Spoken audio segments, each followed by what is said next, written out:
Let's discuss about the demonstrative modifiers.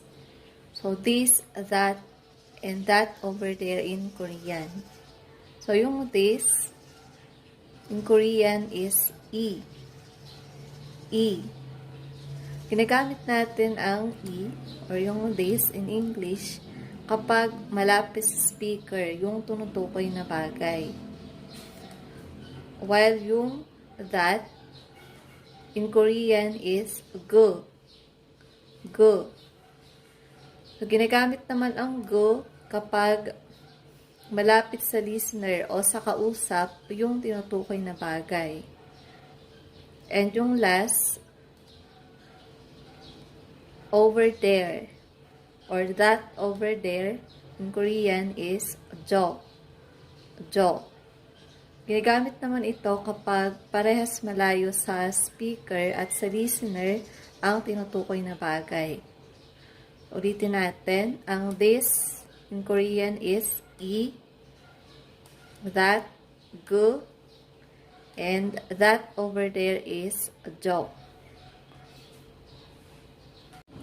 So, saan ginagamit ang E? Ang mga demonstrative modifiers. So, ang mga demonstrative modifiers na E, gu, and jo, pwede natin siyang ikabit sa got. Ang ibig sabihin ng got is thing. So, aside dun sa got, so pwede rin natin siya sa person or got place.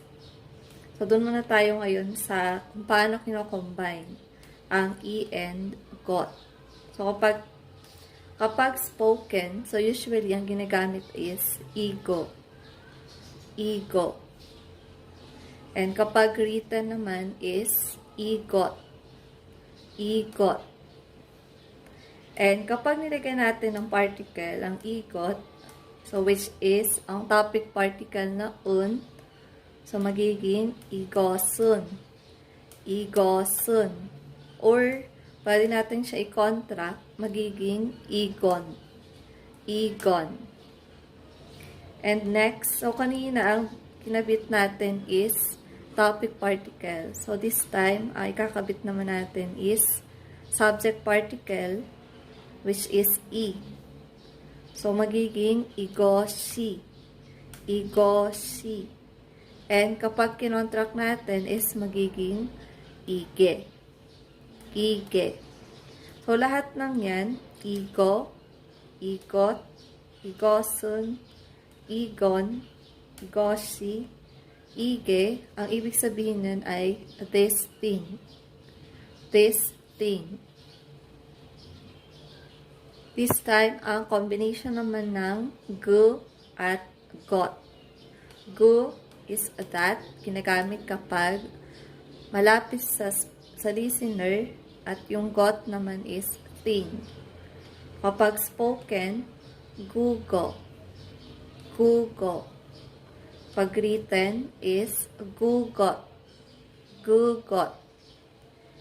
And kapag nilagay natin ng particle, gugosun. Gugosun. And pag contracted is gugon. Gugon. Next, subject particle, gugoshi, gugoshi. And pag kinontract natin is guge, guge. Gugo, gugot, gugosun, or gugon, gugoshi, or guge. So, ang lahat ng ibig sabihin niyan ay that thing. That thing. And last one, jo. Jo. So, ibig sabihin ng jo, that over there. Or, kapag parehas malayo sa speaker at sa listener ang bagay na tinutukoy. At got, thing. So, kapag spoken is jogo. Jogo. Written, jogot. Jogot. With particle un, so jogosun. Jogosun.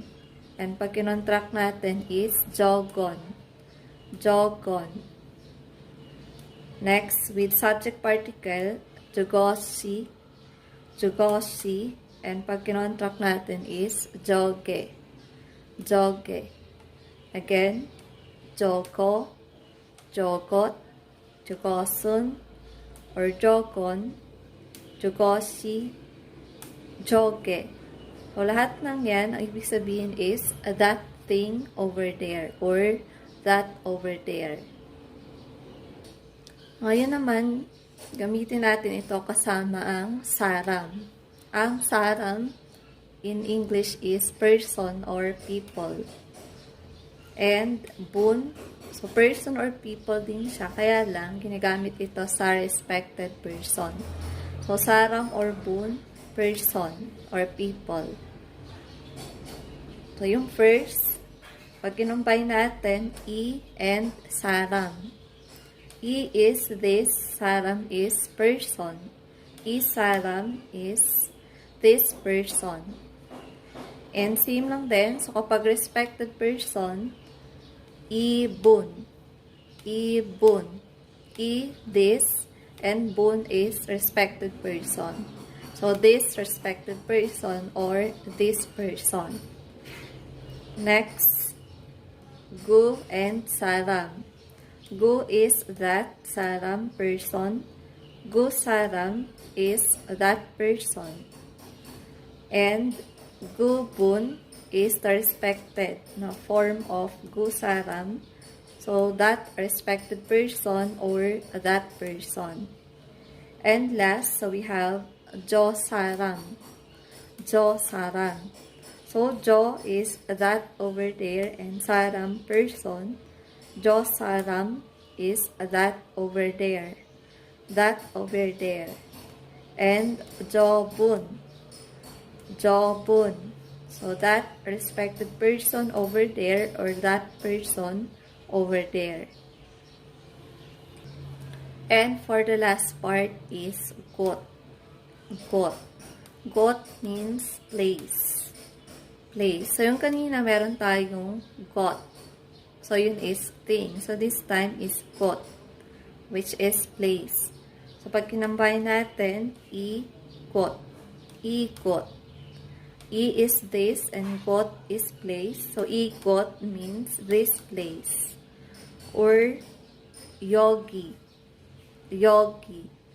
So, yogi means this place or here. Here. Next, gugot. Gugot. So that place, and gogi, that place or there. That place or there.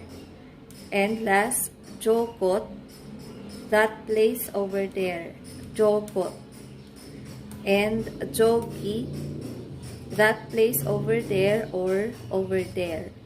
So jogi.